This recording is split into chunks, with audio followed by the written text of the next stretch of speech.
출애굽기 29장 오늘 세 번째 시간이네요, 그죠? 네. 우리 내용이 풍부해가지고 전에 거 잠깐 살펴보자면 이 29장은 제사장의 위임식을 위한 성별식을 다룬다고 말씀드렸습니다. 그래서 아론과 이제 아론의 아들들이 그 제사장직을 맡을 가문으로 말씀드렸죠. 그래서 이들이 이제 제사장의 위임식을 받는데 아론과 아들들이 물로 씻고 제사장 옷을 입었음을 우리가 봤어요, 전에.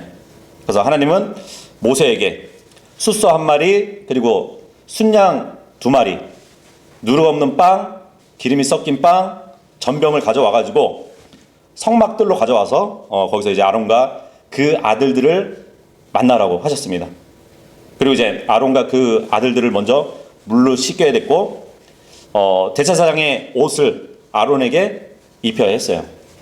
그 동시에 아론은 머리에 기름 부음을 받아야 했고요. 그리고 아론의 아들들은 기름 부음을 받지는 않았지만 속옷과 띠를 포함한 그 제사장의 복장을 갖추어 입었습니다. 자, 그리고 나서 다음 순서가 뭐냐면 죄 제물을 하나님께 드려야 했어요. 먼저 아론이 숫송아지를 죄 제물로 드렸거든요. 이것은 제사장이라는 그 특별한 직무를 맡은 사람일지라도 다른 사람과 다름없이 죄에 속한 사람이기 때문에 제사장이 먼저 죄를 씻어야 될 필요가 있었기 때문이죠. 그래서 짐승의 머리에 안수를 하고 제사장들은 자신들이 죄인이면서 피로 씻어져야 한다는 그 필요성을 깨닫게 됩니다. 그리고 매년 대속죄일을 통해 가지고 제사장들은 씻음을 받았다는 얘기죠. 그리고 피의 일부는 번제단 뿔에 발랐고 나머지는 담 밑에 쏟아놓는 그것을 또 보게 되었습니다. 그 다음에 이제 번제와 태우는 제물을 또 하나님께 드렸어요. 순양 둘 중에 하나는 번제로 드려야 됐는데 번제는 제단 위에서 모든 것을 태우는 제사였어요. 그래서 제사장으로 위임받는 사람이 자기 전체를 다 하나님께 드리는 헌신을 의미한다고 말씀드렸죠. 그리고 세 번째 희생 제사를 드려야 됐는데 그 피를 아론과 그 아들들의 오른쪽 귓가 그리고 오른손 엄지하고 오른발 엄지에 발랐습니다. 그 피를. 그래서 그들이 하나님 앞에서 정결하고 성별되었다는 그 표시가 됐다는 것이죠. 귓가의 피는 하나님의 말씀을 듣는 그 일에 성별을 상징하고 또 엄지손가락의 피는 하나님의 일을 함에 있어서 거룩하게 또 일해야 된다는 것을 묘사하고 엄지발가락은 하나님을 섬길 때 정말 조심스럽게 걸어야 된다는 것을 의미한다고 말씀드렸습니다. 그리고 이 둘째 순양의 피는 제단 주위에 그리고 기름과 함께 제사장들의 옷에 이렇게 뿌리는 그 장면도 우리가 봤습니다. 자, 그 다음에 행해진 게 뭐냐면 흔드는 제사였어요. 세 번째 제사죠. 이것은 화평 제물이라고 말씀드렸는데 화평 제사의 그 본질은 어떠한 제물에 있는 것이 아니라 하나님과의 화평 관계를 맺고 하나님과의 친교를 나누는 데 있어서 필요한 제물이라고 말씀드렸어요. 근데 이것은 흔드는 제물이라고 말씀드렸습니다. 화평 제물을 드릴 때는 그 짐승의 가슴과 넓적다리, 이것은 항상 제사장의 지분이라고 말씀드렸어요. 하나님께 올려드렸지만 그 부위는, 그 고기는 제사장들이 먹을 수 있었다고 말씀드렸습니다. 그리고 앞으로 이제 대제사장이 그 후에 세습이 되어지는 제사장에게는 자신의 의복을 또 이렇게 이어져야 될 것을 말씀드렸고요. 31절 같이 읽도록 하겠습니다. 시작. 그리고 너는 성별의 순양을 취할지니 거룩한 처소 안에서 그의 고기를 삶을지니라. 이제 31절에서 34절까지는 희생 제물 중에 아론과 그 아들들이 먹는 고기에 대해서 언급되는 부분이라고 보시면 돼요. 그러니까 아론과 그 아들들이 먹을 수 있는 부분은 하나님께 제물로 태워드린 부분 외에 나머지 부분을 먹을 수 있다는 것이에요. 여기서 성별의 순양을 취할지니 그러잖아요. 주님께 바쳐졌지만 태우지 않은 순양의 부위를 얘기하는 것이에요. 여기 22절에 보면 또한 너는 순양에서 지방과 둔부와 내장들을 덮는 지방과 간 위의 얇은 막과 두 콩팥과 그것들 위에 있는 지방과 오른쪽 어깨를 취할지니 이는 그것이 성별의 순양이기 때문이라 그러죠. 예. 하나님께 드려지는 제물은 번제단에 태웠고 그리고 나머지 부분은 대제사장하고 제사장들이 함께 먹었다는 것입니다. 어떻게 먹었냐면 물에 끓여가지고 먹었다는 것이에요. 자, 그런데 출애굽기 29장 이 위임식 때에 보면은 제사장들이 드렸을 경우에는 제사장들만 먹었어요.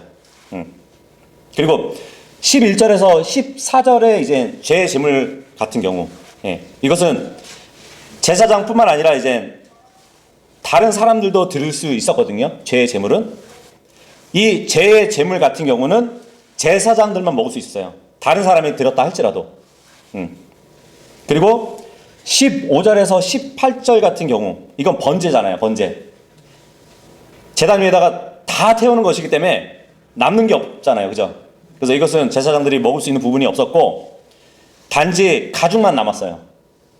다 각을 떠가지고 속에 있는 고기들은 다 태웠고 나머지 가죽만 남아있잖아요. 이 가죽은 제사장들이 가졌습니다. 예. 자, 그리고 이 성별의 순양에서 번제단에 태워지지 않고 남은 그 고기들을 삶아 먹는 그 장면을 볼 수 있는데 어디에서 이 고기를 삶냐면 지금 본문에 보니까 거룩한 처소 안에서 삶는다고 하죠. 이 거룩한 처소는 어딜까요? 성소와는 구별되는 곳이에요. 그러니까 성막의 뜰을 얘기합니다. 성막의 뜰. 성소 들어가기 전에 성소에 마당이 있잖아요. 예, 거기에서 삶으란 얘기예요. 그래서 레위기 6장 26절에 보면 거룩한 처소가 곧 회중의 성막의 뜰 안이라고 말씀해 주고 있어요.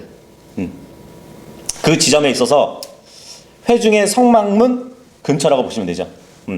왜냐하면 레위기 8장 31절에도 보면 그 장소에서 고기를 끓이는 일을 했다고 기록되어 있습니다. 32절 읽겠습니다. 시작. 그리고 아론과 그의 아들들은 그 순양의 고기와 바구니 안에 있는 빵을 회중의 성막문 옆에서 먹을지니라. 예. 레위기 7장 11절에서 18절에도 보면 이제 모든 화평 제물과 관련해서 이 제사 식사가 기록되어 있거든요. 화평 제물, 이 화평 제물은 어떤 사람이든 하나님께 드릴 수 있었어요. 근데 이 원래 화평 제물은 공동 식사거든요. 공동 식사. 어떤 사람이 하나님께 화평 제물을 드렸으면 그것을 가져온 그 사람뿐만 아니고 그 가족들하고 제사장들하고 함께 먹었어요. 그런데 이 29장에서만큼은 제사장의 위임식 때 올려진 화평 제물은 제사장들만 먹을 수 있었습니다. 왜냐하면 제사장들의 위임식을 위한 화평 제사였기 때문이에요. 다른 사람들을 제외한 아론과 그의 아들들만 식사에 참여할 수 있도록 규정되어 있기 때문이죠. 이렇게 제사 후에 남은 부분을 제사장만이 먹을 수 있는 경우는 이 외에도 다른 사람들이 바친 죄 제물도 있어요. 그리고 본문에 보니까 바구니 안에 있는 빵도 먹으라고 하셨거든요. 이 바구니 안에 있는 빵은 2절하고 3절하고 23절에 각각 하나씩 취해가지고 주님께 드린 그 빵을 제외한 나머지 것들을 먹었다고 보시면 됩니다. 33절 읽겠습니다. 시작. 그리고 속죄가 이루어지는데 쓰였던 그것들을 그들이 먹을지니 그들을 성별시키기 위해서요 성결하게 구별시키기 위함이라. 그러나 타국인 그것들에 속한 것들은 먹지 말지니 그것들이 거룩하기 때문이라. 예. 여기 속죄가 이루어지는데 쓰였던 그것들을 그들이 먹을지니. 예. 이것은 단지 10절에서 14절의 속죄형 제물 수소만 가리키는 것이 아니라 19절에서 25절에 보면은 화평 제사용 제물 순양까지도 포함하는 거예요. 예. 그리고 15절에서 18절에도 보면은 번제용 순양이 나오잖아요. 이것까지 포함하는 것인데 물론 이제 번제로 쓰여진 제물은 먹을 수 없었죠. 남은 게 없으니까. 다 태워서. 어쨌든 빵과 전병을 다 포함해가지고 본문에서 모두 속죄물로 칭했다고 보시면 돼요. 이 화평 제물도 핏부림의 의식이 있었기 때문에 죄를 속하는 그 효과를 가지고 있었잖아요. 예. 그래서 그것을 다 포함하는 속죄물이라고 보시면 돼요. 근데 이것을 타국인들은 먹을 수 없대요. 그죠? 왜냐하면 거룩하기 때문에 먹을 수 없다는 것이에요. 그래서 뭐 어떤 분들은 여기서 타국인은 외국인을 얘기하는 것이 아니라고, 제사장 외 모든 사람들을 가르쳐가지고 타국인이라고 말을 하는 것이다 그래요. 이거 말도 안 되죠. 그러니까 이스라엘 백성들 외 외국인들을 얘기하는 것이에요. 그리고 이제 NIV 같은 경우는 아무도 먹을 수 없다고 이렇게 번역을 해놨어요. 그리고 NEB 같은 경우, 뉴 잉글리시 바이블 같은 경우는 자격 없는 사람들은 먹지 말지니 이렇게 번역을 해놨습니다. 네, 킹제임스 성경에는 타국인이라고 번역이 되어 있어요. 그러니까 히브리어로 보면 이제 주르라는 발음으로 있는 단어인데, 그 뜻이 뭐냐면 이제 모르는 사람, 아니면 다른 사람, 이상한 사람, 이런 뜻을 갖고 있어요. 근데 우리가 영어 킹제임스 성경도 보면은 스트레인저라고 타국인, 이상한 사람이라는 뜻을 갖고 있어요. 정확히 옮겨 놓은 것이에요. 뭐 어떤 분은 이 타국인을 뜻하는 히브리어 주르는 죄를 짓다라는 뜻의 히브리어 자르에서 어근이 왔기 때문에 죄인으로 번역을 해야 된다 이렇게 말씀하시는 분도 있는데, 그렇게 의역하지 않고 지역해도 성령님은 타국인의 습성을 너무 잘 알고 있기 때문에 이 타국인은 곧 이방인이잖아요. 이 이방인을 갈라디아서 2장 15절에 뭐라고 말씀하시는지 아세요? 죄인들이라고 말씀해 주고 있어요. 사도 바울이 갈라디아서 2장 15절에 보면 우리는 원래 유대인들이요 이방인들에 속한 죄인들이 아니라 그래요. 그러니까 하나님께 선택받은 유대인들은 하나님은 섬기지만 이방인들은 이교도들이기 때문에 죄인들로 불렸다는 것이에요. 그래서 지금 본문에도 보면 하나님께 드려진 제물을 타국인들이 먹을 수 없는 이유는 그것들이 거룩하기 때문이라고 그러잖아요. 거룩히 구별되지 않은 자들은 절대 먹을 수 없다는 것을 말씀해 주고 있는 것이에요. 그래서 우리는 속죄 제물이시고 또 화평 제물이신 예수 그리스도를 통해서 하나님과 영적 교제를 갖는 사람들이거든요. 요한복음 6장 64절에 보면은 그 말씀대로 우리는 예수님의 살을 먹고 피를 마시는 사람들이에요. 그죠? 영적으로 말씀을 먹는 사람들이란 말이에요. 그 말씀을 거룩히 구별되지 않는 사람들이 먹으면 어떻게 되는지 아세요? 하나님이 아니라 악한 영들과 교제를 가지게 돼요. 사이비 교를 만들게 된다는 얘기예요. 도울과 같은 구원받지 않는 사람들이 이 거룩한 성경을 보게 되잖아요. 이상한 철학을 가르치는 사람이 되어버려요. 그래서 거룩한 성경은 거룩한 성도들만 이해할 수 있고 배울 수 있는 거잖아요. 마찬가지로 지금 이 속죄 제물은 타국인들은 먹을 수 없는 것이에요. 지금 거룩히 구별된 이 제사장들이 먹을 수 있는 거잖아요. 그래서 마태복음 7장 6절에 보면은 무슨 말씀이 있냐면 거룩한 것을 개들에게 주지 말며 너희는 너의 진주들을 돼지들 앞에 던지지도 말라 그래요. 34절 읽겠습니다. 시작. 그리고 만일 성별의 고기나 빵이 조금이라도 아침까지 남아 있으면 그때 너는 남은 것을 불로 태울지니라. 그것은 섭취되어서는 아니 되나니 그것이 거룩하기 때문이라. 제사를 드린 후에 남은 고기는 당일에만 먹을 수 있어요. 나머지는 모두 소각하라고 말씀하고 있습니다. 뭐 이 이유에 대해서는 팔레스타인 지방에서 고기를 남겨두면은 쉽게 부패를 하게 되거든요. 그 다음에 먹을 수가 없어요. 냉장고가 없잖아요. 그보다 이제 근본적인 이유는 거룩한 의식에 사용된 거룩한 음식이 좀 이렇게 경솔하게 취급되는 것을 방지하기 위해서 또 이 말씀을 하셨다고 보시면 됩니다.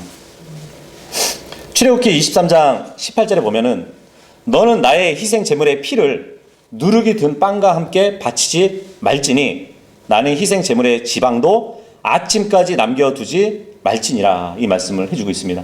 예. 그때그때 주님께 바쳐야 된다는 것이에요. 35절 읽겠습니다. 시작. 그리하여 너는 내가 너에게 명령한 모든 것들대로 아론과 그의 아들들에게 이와 같이 행할지니라. 너는 7일 동안 그들을 성별시킬지니라. 예. 이제 35절에서 37절까지는 아론과 그 아들들의 제사장직 위임식을 7일 동안 계속 하라는 지시를 말씀해 주고 있는데, 성경에서 7 하면은 종종 거룩함의 숫자죠. 또 완전을 나타내는 숫자로 쓰입니다. 그래서 하나님께서 아론과 그 아들들에게 7일 동안 계속 그 위임식 제사를 드리도록 한 것은 그들의 속죄와 헌신, 또 화평, 봉헌 등을 거룩하고 완전하게 하는 기간으로 두셨다는 것을 볼 수 있는 것이에요. 이렇게 보면 이제 우리도 제사장 된 우리들도 이렇게 보면 주님의 첫째 날 오늘부터 시작해가지고 물론 우리가 일상으로 돌아가겠지만 7째 날 토요일까지 우리는 거룩히 구별된 삶을 살아야 된다는 것을 또 교훈해 볼 수 있어요. 그죠? 물론 세상에 살고 있지만 세상과 구별된 그런 자들로서 살라는 얘기죠. 뭐 세상 것을 손도 대지 말고 살라는 그런 말씀이 아니라 고린도전서 7장 31절에 보면은 이런 말씀이 있어요. 또한 이 세상을 이용하는 자들도 우리는 거룩히 구별된 자들이지만 이 세상을 이용하는 사람들이에요. 마치 그것을 남용하는 자 같이 되지 말라. 이는 이 세상의 형식이 사라져가기 때문이라 그럽니다. 우리는 영혼을 추구하는 사람들인데 영원하지 않을 이 물질 세계를 남용하지 말래요. 여기서 세상의 형식이 사라진다 그러잖아요. 형식. 이 형식이 뭐냐면 패션이거든요. 패션을 따라가 봤자 다 사라져 버릴 겁니다. 그래서 우리가 세상을 이용하되 그 세상에 동화되지는 말라고 성경은 말씀해 주고 있는 것이에요. 동화된다는 그 말은 같아진다는 말이거든요. 성도는 하나님을 믿는 자들이기 때문에 세상의 어떤 가치관이 아니라 하늘의 가치관을 따라서 사는 사람들이고, 세상의 법과 방식이 아니라 하늘의 법, 예수님의 방식대로 살아가는 사람들이잖아요. 그래서 로마서 12장 2절에 보면 그런즉 이 세상에 동화되지 말고 오히려 너희는 너희 생각을 새롭게 함으로써 변화를 받을지니 너희로 하여금 하나님의 선하신 뜻과 기꺼이 받으실 만한 뜻과 완전한 뜻이 무엇인지 입증하려 함이라. 이 말씀을 하고 있습니다. 세상에 동화되면, 세상과 같이 돼버리면 하나님의 선하신 뜻을 입증하지 못한대요. 하나님이 기꺼이 받으실 만한 뜻을 입증하지 못한대요. 그리고 하나님이 받으실 완전한 뜻이 무엇인지 입증하지 못하기 때문에 이 세상과 같이 되지 말란 얘기예요. 이 세 가지 뜻, 마태복음 19장 17절에 보잖아요. 선하신 뜻은 어디서 나오냐면 선하신 분에서 나와요. 마태복음 19장 17절에 보면 예수님이 한 사람에게 그렇게 말씀하잖아요. 네가 왜 나를 선하다고 하냐고. 선하신 분, 그분은 하나님 외에 없다고. 그죠? 그러면 선하신 뜻은 누구한테 나오죠? 하나님에게서 나오는 것이에요. 그리고 완전한 뜻도 어디서 나오냐면 마태복음 5장 48절에 보면 하늘에 계신 너희 아버지께서 완전하신 것 같이 너희도 완전하라, 이 말씀을 하고 계시거든요. 그럼 완전한 뜻도 하나님에게서 나온다는 것이에요. 기꺼이 받으실 만한 뜻은 어디서 나올까요? 로마서 11장 1절에 보면은 몸의 헌신은 주님께서 기꺼이 받으실 만한 것이래요. 빌립보서 4장 18절에 보잖아요. 이 물질의 헌신도 주님께서 기꺼이 받으실 만한 것이래요. 디모데전서 2장 3절에 보면 기도의 헌신도 주님께서 기꺼이 받으실 만한 것이래요. 그리고 디모데전서 5장 4절에 보면 부모님에게 헌신하는 것, 이것도 주님께서 기꺼이 받으실 만한 것이래요. 이렇게 우리의 신앙생활은 결국 말씀을 통해서 하나님의 뜻대로 살아가면서 입증해 드리는 그 삶, 그 삶을 주님께서 받아주신다는 것이에요. 36절하고 37절 읽겠습니다. 시작. 그리고 너는 속죄를 위한 제 제물로 숫송아지 한 마리를 매일 바칠지니라. 그런 다음에 네가 그것을 위하여 속죄를 이행하였을 때 너는 제단을 정결하게 할지니 너는 그것에 기름을 부어 그것을 성결하게 구별할지니라. 7일 동안 너는 제단을 위해 속죄를 이행하여 그것을 성결하게 구별할지니라. 그리하면 그것은 지극히 거룩한 제단이 되리라. 무엇이나 그 제단에 닿는 것은 거룩하게 되리라. 예. 그 제사장들을 위한 속죄물을 매일 드리기도 하고 또 그 제물을 바칠 제단을 위한 속죄 제물을 위한 제단도 거룩히 구별하라는 말씀을 해주고 있거든요. 이 제단 같은 경우도 부정한 사람의 손으로 만든 것이기 때문에 동일하게 이제 부정한 것으로 간주되어서 거룩하게 하기 위한 의식을 치르라고 말씀하고 있거든요. 본문에 보니까 기름을 부으래요. 그래서 성결하게 구별하라고 하십니다. 레위기 8장 11절에 보면은 모세는 7번 제단에 이 기름을 뿌려가지고 거룩히 구별했다고 말씀해주고 있습니다. 근데 이런 의식을 언제까지 하냐면 7일 동안 계속 이어서 하라고 말씀해주고 있는 것이에요. 38절하고 39절이요. 시작.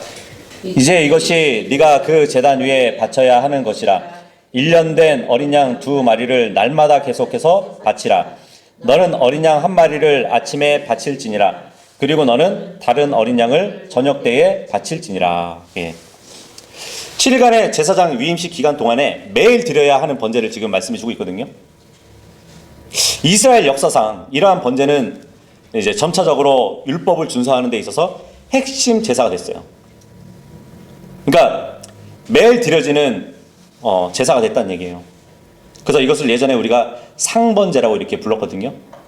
누가복음 2장 8절에 보면 예수님이 태어나셨을 때 천사들이 이제 목자들한테 나타났잖아요. 목자들이 들에서 양을 치고 있을 때. 그래서 이 목자들이 어떤 자들이었냐면 성전에서 매일 드리는 양을 키우는 그 목자들이었다고 보시면 돼요. 성전에서 매일 드려지는 이 제사에 쓰일 양들을 치던 사람들이 그때에 들에서 치던 목자들이었다고 보시면 됩니다. 그리고 이제 유대인들의 전통에 따르면은 아침에 드리는 양은 전날 밤에 지은 죄를 위한 것이고 또 저녁 때에 드리는 양은 그날 낮에 동안의 죄를 위한 헌물이라고 이렇게 얘기를 하거든요. 그래서 이렇게 정해진 시간에 드리는 이 제사는 아마도 이제 나중에 시간을 정해놓고 드리는 그 기도, 이 기도와 또 자연스럽게 연결되는 것을 볼 수 있거든요. 유대인들은 아침 저녁으로 기도의 시간을 갖는단 말이에요. 뭐 시편 55편 17절 보면 이제 다윗의 기도는 저녁과 아침과 정오 이렇게 3번을 나눠서 기도했다고 하는데 보통은 아침 저녁으로 유대인들이 기도를 했거든요. 아마도 이 제사를 드리는 그 시간과 맞물려서 드렸던 것 같아요. 40절 읽겠습니다. 시작. 그리고 어린 양 1마리와 함께 압착된 기름 4분의 1 흰을 섞은 곡물가루 10분의 1 용량을 바칠지니라. 그리고 포도즙 4분의 1 흰을 음료 제물로 바칠지니라. 예. 여기서 압착된 기름하고 곡물가루, 이것은 자원하는 마음으로 드리는 하나의 정성의 제물이라고 보시면 돼요. 그리고 포도즙은 쏟아붓는 제물입니다. 10분의 1 용량, 이렇게 되어 있는데 얼마만큼인지 모르겠죠. 그냥 10분의 1. 얼마만큼의 10분의 1인지 본문에 기록되어 있지 않거든요. 그래서 개역성경에 보면은 10분의 1 에바 이렇게 기록이 되어 있어요. 근데 본문에 보니까 에파라는 단어가 없습니다. 그래서 흥정역도 에파라는 이 단어를 이탈릭체로 넣었어요. 본문에는 없지만 아마도 이 에파라는 용량에서 10분의 1을 넣었다고 얘기를 하는 것이죠. 근데 왜 에파라고 이렇게 추정을 하냐면 다른 성경 구절에서는 곡물 제물의 용량을 잴 때 보면은 항상 에파라는 그 용량에서 비롯돼서 나오거든요. 이 에파라는 것은 용량을 재는 바구니예요. 예, 흰이라는 또 용량이 나와요. 이 흰이라는 말은 액체의 용량을 측정하는 단위라고 보시면 돼요. 물론 이제 시대와 지역에 따라서 그 양의 차이가 있긴 한데 대략 한 흰 했을 때는 3.8리터 정도 해당된다고 보시면 돼요. 근데 지금 포도즙 4분의 1 흰이라고 되어 있는데 거의 1리터 같은 양이라고 보시면 돼요.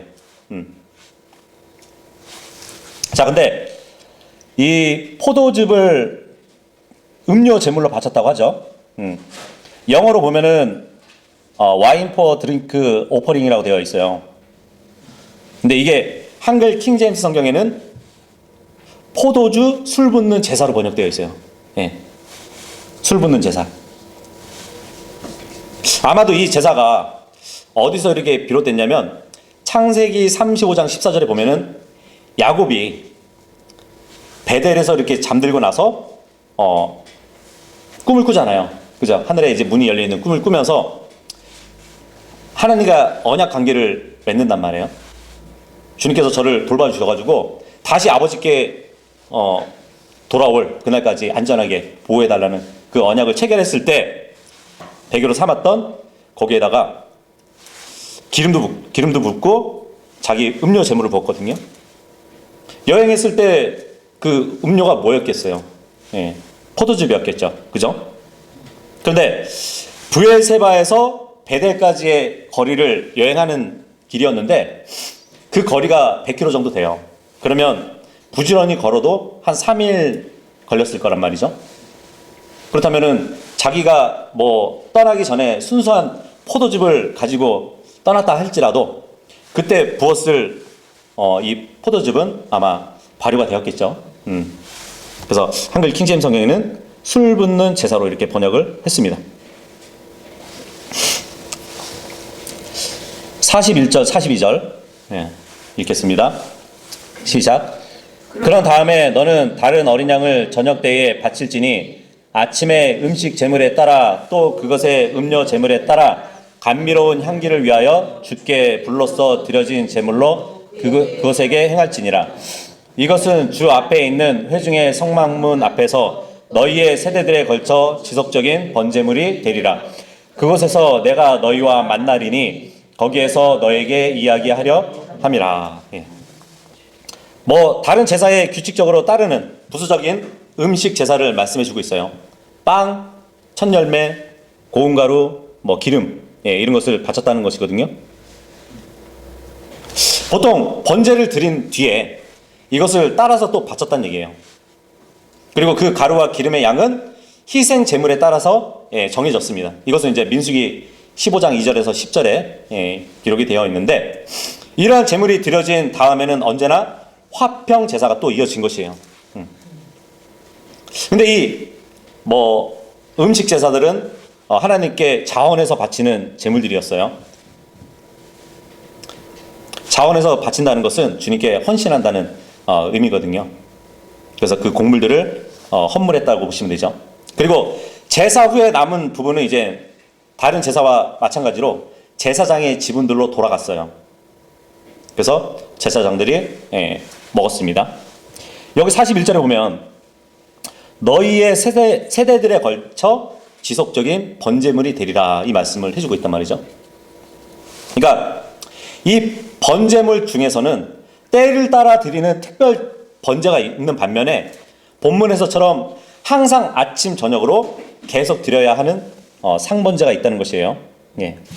43절 읽겠습니다. 시작. 그리하여 거기서 내가 이스라엘 자녀들과 만나겠노라. 그런즉 성막은 내 영광에 의하여 성결하게 구별되리라. 거기서 내가 이스라엘 자녀들과 만나겠대요. 지금 광야를 지나고 있는 이스라엘의 어떻게 보면 고초를 지금 이해하시는 하나님을 볼 수 있거든요. 그래서 하나님은 이 성막을 이젠 중점을 해서 자신이 임재하면서 이스라엘 백성과 만나겠다는 그 말씀을 해주고 있단 말이에요. 그래서 항상 주님이 함께 계시다는 것을 뭘로 표시해 주셨냐면 성막 지성소 부분에 구름이 막 이렇게 가득 차요. 그러면 주님의 영광이 사람들에게 보여주는 것이고 주님이 우리와 함께 하시다는 것을 알고 있다는 것이죠. 그렇다고 해서 뭐 주님이 이 지성소에만 계신다고 생각하시면 안 돼요. 그곳에서만 백성들을 만나신다는 한정된 의미로 해석하면 안 되는 것이고, 하나님께서는 본질적으로 무소부재하신 분이시잖아요. 또 편재하신 분이시기 때문에 그러한 사실로 봤을 때는 하나님께서는 이 회중의 성막이라는 구체적 장소를 통해서 자신의 백성들과 보다 직접적인 교제를 원하셨다는 것을 말씀해 주고 있는 것이란 말이에요.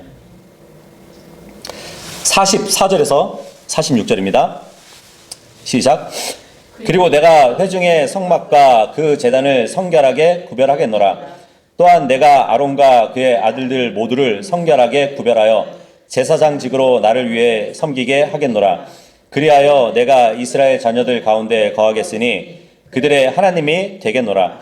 그리고 그들은 내가 주 그들의 하나님 곧 내가 그들 사이에서 거하고자 그들을 이집트 지역에서 데리고 나온 이라는 것을 알리라. 나는 주 그들의 하나님이라. 여기 44절은 모세에 의해서 이제 제사장 위임식과 성소 기구들을 거룩히 구별하는 그 의식을 하겠지만, 실제로 이제 그것들을 거룩하게 하시는 분은 하나님이시라는 것을 강조해주고 있어요. 그러면서 45절에 보니까 내가 이스라엘 자녀들 가운데 거하겠으니 또 한번 말씀해 주고 계시죠. 그러니까 하나님께서 이스라엘의 가장 중심이 되는 부분에 거하시겠다는 그 뜻을 말씀해 주고 있거든요. 1차적으로는 성막의 위치가 이스라엘 진영 가운데 중앙에 위치하고 있었기 때문에 주님이 그 중심에 머무신다는 것이에요. 그리고 이 표현은 하나님께서 그의 백성의 모든 영역에서 중심이 되시겠다는 그 표현을 또 해주고 계신 것이거든요. 이 구약시대에 이스라엘 가운데 거하신다는 그 약속을 레위기 26장 11절에도 볼 수 있거든요. 거기에 보면 그리고 내가 나의 성막을 너의 가운데에 세우겠노라. 그리고 나의 혼이 너희를 혐오하지 아니하리라. 그리고 나는 너희 사이를 거닐며 너희의 하나님이 되겠으니 너희는 나의 백성이 되리라. 성막을 중심으로 해서 이스라엘 백성에게 내가 너의 하나님이 되고 너희는 내 백성이 된대요. 그러니까 하나님께서 이스라엘 백성 가운데 세우신 그 성막을 통해서 그들과 함께 친히 거하겠다는 약속을 해주신 거란 말이에요. 그래서 성막은 하나님의 임재의 처소고 구약시대의 언약의 백성이 하나님께 나아갈 수 있는 유일한 통로였단 말이에요. 자, 그런데 그런 말씀이 신약시대에도 있단 말이에요. 바로 우리 교회에게 말씀해 주셨는데 고린도후서 6장 16절에 보면 그리고 하나님의 성전이 우상들과 어떠한 조화를 이루겠느냐? 이는 너희가 살아계신 하나님의 성전이기 때문이라. 하나님께서 이같이 말씀하신 것과 같으니라. 내가 그들 가운데 거하고 그들 가운데 다니겠노라. 그리고 나는 그들의 하나님이 되겠으며 그들은 나의 백성이 되리라. 이스라엘 백성에게 약속하신 것을 지금 교회 성도들에게 똑같이 말씀해 주고 있는 것이에요. 왜냐하면 교회 성도들의 몸이 곧 하나님의 성전이기 때문이에요. 그래서 하나님의 온전히 임재하시는 성전이라고 할 때 거기에는 우상이 있을 수 없는 것이에요. 자, 그런데 교회 시대가 지나고 나서 앞으로 영원 시대가 올 때에도 주님은 그 말씀을 똑같이 해주시거든요. 계시록 21장 3절에 보면 그리고 내가 하늘에서 나오는 커다란 목소리를 들었는데 이같이 말하였더라. 보라, 하나님의 성막이 사람들과 함께 있으니 그분께서 그들과 함께 거할 것이요 그들은 그분의 백성이 될 것이며 하나님께서 친히 그들과 함께 계시며 그들의 하나님이 되시리라. 지금 점진적으로 보이죠. 이스라엘 백성의 하나님이 되신다고 하셨고 교회의 하나님이 되신다 하셨고 앞으로는 모든 사람들의 하나님이 되실 거래요. 45절 이스라엘 자녀들 가운데 거할 뿐만 아니라 그들의 하나님이 되겠노라. 그러니까 하나님과 그의 백성의 관계가 언약의 관계로 정식 체결된 것을 출애굽을 통해서 말씀해 주셨는데 앞으로 영원 시대에 가면은 그 언약의 관계가 모든 사람들에게 또 주어질 것을 말씀해 주고 있단 말이에요. 물론 그 언약은 결국 그리스도에 의해서 완전히 성취될 것입니다. 그리고 마지막으로 이제 46절 보시면 그들을 이집트 지역에서 데리고 나온 나라는 것을 알 것이라는 말씀을 해주고 있는데, 이스라엘 백성들이 하나님의 하신 일을 실제 역사적으로 체험을 했고 경험을 했잖아요. 그것을 깨닫고 인정하게 될 것이라는 것을 말씀해주고 있습니다. 그래서 오늘 29장을 마무리했는데, 이 제사장 위임식을 통해서 제사장은 거룩하게 구별되어서 하나님을 섬기게 되고, 그때 하나님은 그들과 함께 하시고 백성들도 만나 주실 것을 우리가 교훈받을 수 있습니다. 근데 이 일을 위해서 제사장은 매일 아침 저녁으로 하나님께 번제를 드렸다는 얘기예요. 그래서 이스라엘 백성이 매일 드려야 했던 이 어린 양은 매일 그들이 죄를 기억나게 하는 역할을 했다는 것이죠. 그죠? 그래서 그 어린 양은 하나님을 생각하게 했다는 것이에요. 그런데 그들이 드렸던 이 수많은 어린 양들, 매일매일 드려야 되니까 엄청난 어린 양들이 좋겠죠. 그죠? 하지만 구약 때에 아무리 많은 어린 양을 하나님께 드렸다 할지라도, 번제로 드렸다 할지라도 그들의 죄를 제거할 수는 없었어요. 덮어둘 수는 있었지만 제거할 수는 없었단 말이에요. 그들이 잡았던 수많은 어린 양 중에 단 한 마리라도 그들을 하늘나라로 갈 수 있게 해줄 수 있는 짐승은 없었습니다. 그들이 어린 양을 드렸을 때도 여전히 죄의 삭은 사망이었어요. 하지만 어느 날 침례인 요한이 나타나고, 그 침례인 요한이 가리켰던 하나님의 어린 양을 봤을 때 비로소 죄의 삭은 모두 지불해 줄 수 있으신 분이 등장하게 된 것이에요. 그래서 예수님께서는 갈보리 십자가 위에서 하나님의 어린 양으로서 우리의 모든 죄값을 갚아주셨습니다.